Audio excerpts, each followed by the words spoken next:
I'm Pastor Greg Ennerline. Welcome to Bible 180, my incomplete highlights from each book of the Bible in 180 seconds. Jesus says Moses wrote this book good enough for me. It covers thousands of years in just 50 chapters. It was written to show humanity, and in particular God's people, how they fit into a chaotic and sinful world, and who they should be listening to, namely the God of Abraham, Isaac, and Jacob. From the flora and the fauna to the heavenly diorama, creation was there, and it was good, before Adam even showed up. Nevertheless, humanity is the crown and the stewards of the created world. God takes a more hands-on approach when creating Adam and Eve. But enter sin, death, and the deceiver. All of creation's rhythm is disrupted, including the relationship between Adam and Eve. The root of the problem is ignoring God's clear word and trusting in one's own judgments. The problem is not ignorance. The problem is pride, saying, I know better than God, but there is hope. While the great promise of Eden has been dashed, Adam and Eve are left instead with a great promise.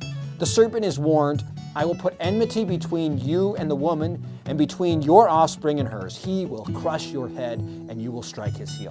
The flood demonstrates a simple reboot won't do. Getting rid of the bad apples won't work. Sin and death come off the boat with Noah and his family. So God sets about showing us that trust is the only solution through a more personal relationship with a single family. The patriarchs are far from perfect, like really far. But trust becomes a requirement and the distinguishing feature of God's unique relationship with his family. He begins by calling Abram to a foreign land. Once again, we see the promise will come through a future child.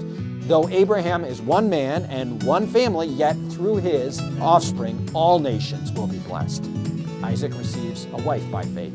Jacob is conniving, but at least he values God's promises, and he wrestles to hold on to those promises. 14 chapters make the Joseph story the most detailed and perhaps the most important. Joseph is a child of promise, the beloved son of Jacob. He is to be the savior of Israel. Although he does nothing to deserve it, he is unfairly hated and reviled, sometimes precisely because he is upright and honorable. I'd argue it's the most important Christological passage in Genesis, chapter 50, verse 20. You intended to harm me, but God intended it for good, to accomplish the saving of many lives. Genesis is about patience. Adam and Eve are impatient and punished. Noah is building an ark for 100 years. Abraham waits 25 years for a baby. Jacob has to wait many years to return to his home. Joseph has to endure betrayal, exile, and slavery for decades before coming to the rescue of God's people.